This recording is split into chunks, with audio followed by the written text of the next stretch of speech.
Yung bagong statement, etong si Mr. Robin Padilla, tungkol nga sa nangyayaring ito kay Mr. Duterte. Kay Digong, siguro alam naman natin na ilang araw ding nanatili etong si Mr. Padilla para samahan daw si Digong diyan sa the Netherlands.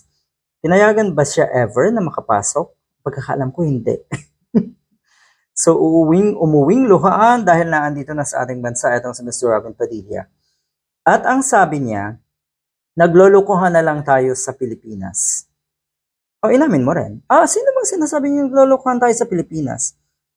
Obvious ba? Alam naman kasama kami dyan. Hindi. Totoo ang sinasabi mong ito na naglolokohan na lang tayo. Pero dyan sa tayo na yan, kayo-kayo yan. Kayo-kayong mga DDS. Kayo-kayong mga nasa paligid ni Digong. Kayo-kayo na mga alipores ni Digong. Kayo-kayo po yung naglolokohan. At huwag niyong isama yung taong bayan. Huwag niyong isama yung mga matitino at tuwid na kaisipan. Tuwid ang kaisipan na kababayan natin. Kayo yan, totoo. Naglolokohan na lang kayo. Take note, matagal na po kayong naglolokohan. Una, alam niyo sa sarili niyo, Mr. Robin Padilla, na niloloko niyo ang sarili niyo. At lalong alam niyo rin sa sarili niyo na niloloko niyo ang mga kababayan natin na nabudol niyo na mulat sa poll. Patuloy kayong nanloloko. Patuloy kayong nambubudol.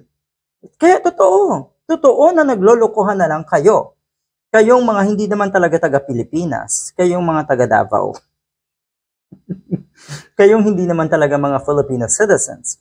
Pero kayong mga Duterte citizens. Naglolokohan na lang kayo. Gets? Iyan daw ang saad nga neto si Padilla dahil sa kanyang sa isang pahayag kung saan idiniin niya na dapat nga daw ay dito sa Pilipinas binuksan ang kaso at dito na lang kinasuhan si Digong. Ang galing ng reasoning niyo.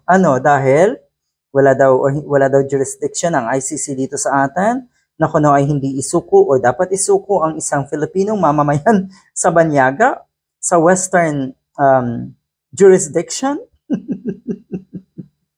Nagpapatawa po kayo.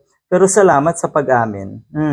Salamat sa pag-amin na kayong mga DDS ay naglolokohan na lang. Good luck.